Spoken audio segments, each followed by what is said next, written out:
اول حاجه غادي نبداو بها هو الرجوع للميادين ديال اسماعيل الصيبري بعد غياب طويل بسبب الاصابه. وهذا الرجوع ديالو ما كانش في اي ماتش، بل كان في واحد الماتش اللي مهم بزاف وصعيب بزاف على الفريق ديالو بي اس في ضد يوفنتوس، وهذا كان حدث مهم بزاف. فكما كتعرفوا الاصابه ماشي حاجه سهله لاي لاعب، خصوصا الا كان كيطمح يكون لاعب رسمي في فريق كبير بحال بي اس في. دابا تصوروا معايا لاعب يرجع في ماتش كبير ضد فريق بحال يوفنتوس، الضغط اللي كيكون على اللاعب في هذه الحاله كيكون كبير بزاف. اللاعب ديالنا بين على العلو الكعب ديالو وعلى القدره ديالو الكبيره على تحمل الضغط، ومني دخل اسماعيل في الشوط الثاني بان الفرق. فدخول اسماعيل الصيبري في الجوله الثانيه جاب واحد الديناميكيه، واحد السرعه في الاداء اللي كان كيفتقد لها فريق بي اس في قبل دخول هذا الاخير. فالصيبري بين على امكانيات تقنيه هائله، والاحسن من هذا الشيء كامل هو الهدف اللي سجلوه في الدقيقه 93.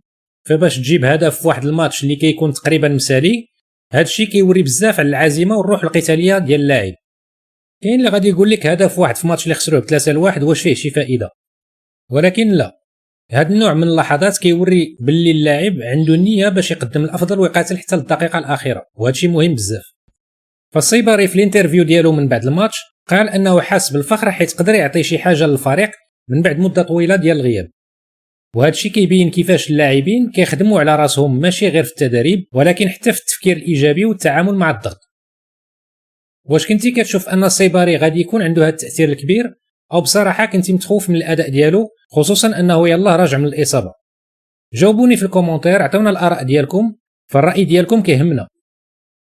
في النهايه في الاداء ديال اسماعيل الصيبري في هذا الماتش كان اشاره قويه على انه قادر يقلب الموازين حتى في الماتشات الكبيره، وتحصل اسماعيل الصيبري على تنقيط 7.7 كاحسن تنقيط في الفريق ديالو، رغم من انه ما دخل حتى الجوله الثانيه في الدقيقه 62.